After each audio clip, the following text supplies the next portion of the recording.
बिस्मिल्लाहिर्रहमानिर्रहीम। आज की वीडियो में हम आपको इस्लाम की गुर्बत की वो कहानी सुनाएंगे कि जब गज़वा ओहद में 70 शहीदों के लाशें पड़े हुए हैं तो हज़रत सफ़िया रज़ी अल्लाह ताला अन्हो हजूर सल्लल्लाहु अलैहि वसल्लम की फूफी अपने भाई हमजा रज़ी अल्लाह ताला अन्हो के लिए 2 चादरें लेकर कफन के लिए आती हैं तो हजूर सल्लल्लाहु अलैहि वसल्लम ने फरमाया, जिस कब्र में हमजा को दफन किया जाए उसी कब्र में मसअब बिन उमैर को भी दफन किया जाए और कफन दिया जाए। और कहा, मेरे चचा के लिए इसकी जो बहन चादरें लेकर आई हैं, एक चादर मसअब बिन उमैर को दे दें। ये मसअब बिन उमैर रजी अल्लाह ताला अन्हो कौन है? तारीख पढ़ो, कितनी दिल को चीर देने वाली तारीख है। मक्का में एक अमीर तरीन खतून है जिसके बेटे का नाम मसअब है और वो अपने बेटे को इतना खूबसूरत लिबास पहनाती और इतने खूबसूरत खुशबू और अतर लगाती कि जब मसअब बिन उमैर रजी अल्लाह ताला अन्हो जिन गलियों से गुजरते थे देर तक वो गलियां महकती रहती थीं। लोग कहते थे कि यहाँ से मसअब गुजर कर गया होगा, इसीलिए ये गलियां महक रही हैं। फिर मसअब पर नजर पड़ती है मोहम्मद अरबी सल्लल्लाहु अलैहि वसल्लम की। मसअब हजूर की जुल्फों के असीर हो जाते हैं। माँ काफिरा है, जब पता चलता है तो उसका लिबास भी छीन लेती है, सहूलतें और आसूदगियां भी वापस ले लेती है। फिर वो वक्त भी आया कि मसअब बिन उमैर हबशा की जानब हिजरत कर जाते हैं। मक्का के हालात कुछ थोड़े से खुशगवार नजर आए तो वो हबशा से वापस मक्का जब पलटे तो उनके बदन पर जो चादर थी वो जगह जगह से फटी हुई थी। आका करीम सल्लल्लाहु अलैहि वसल्लम ने देखा तो हजूर की आंखों में आंसू टपकने लगे। कहा, ये वही मसअब है जो इतना खुशपोश नौजवान था कि मैंने पूरे मक्का में इससे खूबसूरत लिबास पहनने वाला कोई दूसरा शख्स नहीं देखा, और आज मेरे मसअब को पहनने के लिए जो चादर मुयस्सर है वो भी जगह जगह से फटी हुई है। ये इस्लाम की गुर्बत की कहानी है और आज ओहद में यही मसअब बिन उमैर रजी अल्लाह ताला अन्हो शहीद हो जाते हैं और उनके लिए कफन भी दस्तयाब नहीं। हजूर ने कहा, जो मेरे चचा के लिए 2 चादरें हैं उनमें से एक का कफन मसअब को दे दो और दूसरी चादर से कफन मेरे चचा को दे दिया जाए। हजरत मसअब के लिए बड़ी चादर रख दी गई और हजरत अमीर हमजा रजी अल्लाह ताला अन्हो के लिए जो चादर थी वो छोटी थी। अगर सर ढांपते थे तो पांव नंगे हो जाते और अगर पांव ढांपते तो सर नंगा हो जाता था। हजूर सल्लल्लाहु अलैहि वसल्लम ने फरमाया, मेरे चचा का सर ढांप दो और पांव के ऊपर असगर नामी घास डाल दो। ये मैं इस्लाम की गुर्बत की कहानी सुना रहा हूँ जब मेरे रसूल सल्लल्लाहु अलैहि वसल्लम के चचा के लिए पूरे कफन का टुकड़ा भी दस्तयाब न था। इस्लाम उस वक्त भी इज्जत पा गया था, इस्लाम उस वक्त भी सर बुलंद था, इस्लाम उस वक्त भी इज्जतों की मसनद पर था। ये इस्लाम का वो दौर है कि जब हजूर मस्जिद नबवी से बाहर निकलते हैं तो आगे हजरत उमर अबू बकर रजी अल्लाह ताला अन्हो खड़े हैं। चेहरे पर अजीब उदासी है। कहा, उमर अबू बकर इस वक्त क्यों खड़े हो? अर्ज किया, हजूर भूख ने घर में टिकने नहीं दिया। हमने चाहा हजूर का चेहरा देख लें तो कुछ प्यास बुझ जाए, कुछ भूख मिट जाए। हजूर ने फरमाया, मेरा हाल भी यही है। जिस चीज ने तुम्हें घरों से निकाला है मुझे भी वही घर से निकाल लाई है। चलते हुए आप सल्लल्लाहु अलैहि वसल्लम हजरत अबू अयूब इंसारी रजी अल्लाह ताला अन्हो के घर के करीब से गुजरे। हजूर की खुशबू पाकर वो बाहर आ गए। अर्ज की, बंदा नवाज आज मेरे मेहमान नहीं बनते?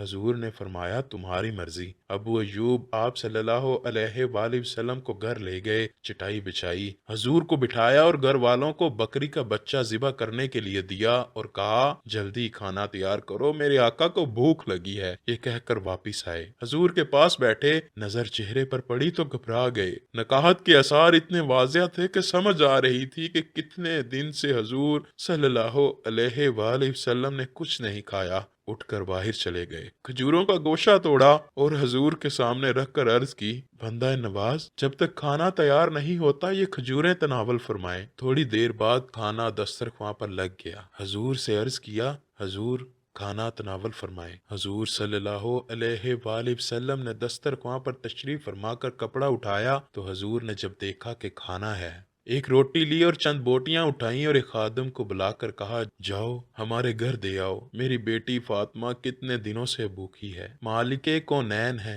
पास कुछ रखते नहीं, दो जहां की नेमतें हैं लेकिन खाली हाथ। आपको पता होगा कि जब हजूर सल्लल्लाहु अलैहि वसल्लम का इंतकाल हुआ तो हजूर की एक जिर्रा एक यहूदी के घर में गिरवी रखी हुई थी। हजूर ने जिर्रा रखकर उससे कर्ज लिया हुआ था। ये इस्लाम की गुर्बत की कहानी है। और फिर अल्लाह ने इस्लाम को अमारात के रंग भी दिए। हजरत अदी बिन हातिम रिवायत करते हैं कि सही बुखारी में रिवायत है, मैं हजूर सल्लल्लाहु अलैहि वसल्लम की खिदमत में हाजिर हुआ। एक शख्स आया और कहने लगा, हजूर गुर्बत ने मेरा हाल बुरा कर दिया है। और उसने शिकायत की कि गुर्बत की, पसमानदगी की और अपनी माशी बदहाली की। फिर एक और शख्स आया और कहने लगा, हजूर मेरे पास दौलत है लेकिन मैंने जिस मंजिल पर जाना है वो रास्ता पुरखतर है, मेरे लिए क्या हुक्म है कि मैं किस तरह ये रास्ता तय करूं। ये दो लोगों ने बातें की तो हजरत अदी कहते हैं, हुजूर सल्लल्लाहु अलैहि वसल्लम ने मुझसे मुखातिब होकर कहा, अदी तूने हीरा देखा है? अदी कहते हैं, हजूर देखा तो नहीं लेकिन मैंने सुना है उस बारे में। हीरा इराक का एक शहर है। हजूर ने फरमाया, अदी अगर अल्लाह तुझे जिंदगी की मोहलत दे तो हीरा से एक खतून चलेगी, तू अपनी निगाहों से देखेगा और मक्का तक पहुंचेगी और अल्लाह के घर काबे का तवाफ करेगी। इसको हीरा से लेकर मक्का तक अल्लाह के अलावा किसी का डर नहीं होगा। हजरत अदी कहते हैं, मैंने दिल में कहा फिर तो बनोते के डाकू मर गए होंगे जिन्होंने अरब पर रोब डाल रखा है। हजरत अदी अभी सोच ही रहे थे कि हजूर ने दोबारा फरमाया, अदी अगर तुझे अल्लाह ने जिंदगी की मोहलत अता फरमाई तो तू देखेगा कि कसरा के खजाने तेरी चोली में होंगे। उस दौर की सुपर ताकत थी कसरा। अदी अर्ज करते हैं, हजूर आप कसरा बिन हरमस की बात करते हैं? हजूर ने फरमाया, हाँ कसरा बिन हरमस। हजूर सल्लल्लाहु अलैहि वसल्लम ने फरमाया, अदी अगर तूने जिंदगी पाई तो तू वो दिन भी देखेगा कि एक शख्स ज़कात की रकम लेकर निकलेगा लेकिन उसको कोई ज़कात का मुस्तहिक ना मिलेगा। हजरत अदी बिन हातिम कहते हैं, मैंने वो मंजर अपनी आंखों से देखा कि हीरा से एक खतून चली और मक्का पहुंची और अमन इस कदर था कि इसको अल्लाह के अलावा किसी और का डर ना था। फिर वो लम्हे भी मैंने देखे कि कसरा बिन हरमस के खजाने मस्जिद नबवी के बाहर पड़े हुए थे। और तीसरी चीज मैं देख ना सका। मैंने लोगों को कहा कि मैं देख ना सका, अगर तुम्हारी जिंदगी वफा करे तो तुम देखना कि मेरे हजूर की बात सच होगी। हजरत यहया बिन सईद रहमतुल्लाह अलैह फरमाते हैं कि हजरत उमर बिन अब्दुल अजीज रहमतुल्लाह अलैह का जमाना था और उन्होंने मुझे अफ्रीका की जानब ज़कात वसूल करने के लिए भेजा। मैंने वहां से ज़कात वसूल की और फिर मैंने ज़कात के मुस्तहिकीन को ढूंढने लगा और मुझे कोई मुस्तहिक ना मिला। फिर मैंने गुलामों को आजाद करवाया। हजरत उमर बिन अब्दुल अजीज का जमाना था कि गवर्नर इराक का वो हजरत उमर बिन अब्दुल अजीज को लिखता है, इतनी रकम है इसका क्या करूं? उमर बिन अब्दुल अजीज कहते हैं, वहां इराक के लोगों में बांट दो, ज़कात के लिए जो मुस्तहिक हैं। गवर्नर लिखता है, जो मुस्तहिक थे उन्हें दे दी, अब कोई मुस्तहिक ना है, अब मैं क्या करूं? हजरत उमर बिन अब्दुल अजीज कहते हैं, जो मकरूज हैं उनका कर्ज उतार दो। गवर्नर कहता है, कर्ज उतारने के बाद भी रकम बच गई है। उमर बिन अब्दुल अजीज ने फिर लिखा, जो शादी करना चाहते हैं उनका हक के महर अदा करो। गवर्नर ने कहा, वो भी कर चुका लेकिन रकम अब भी बाकी है। हजरत उमर बिन अब्दुल अजीज ने लिखा, जो गैर मुस्लिम हैं, जो उन्होंने टैक्स दिया है उससे दुगने पैसे उनको कर्ज में दे दो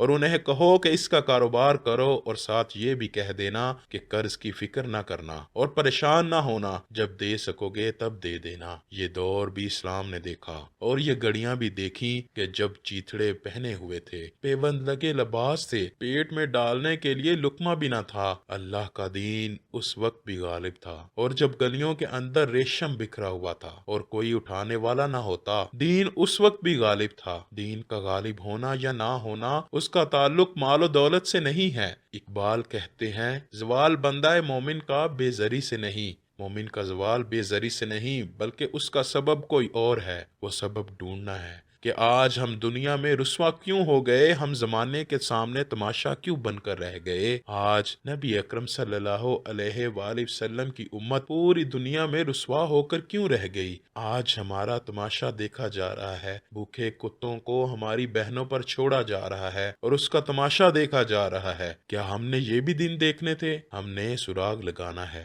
दौलत की किल्लत और कसरत ये सानवी चीजें हैं। हमने तारीख में देखा कि हम कभी माली तौर पर कमजोर थे لیکن رسوا نہیں ہوئے، مال زیادہ ہو گیا پھر بھی رسوا نہیں ہوئے، رسوائی کے سبب کوئی اور ہیں۔ اللہ سے دعا ہے کہ ہمیں برائی سے بچنے اور نیک اعمال کرنے کی توفیق عطا فرمائے۔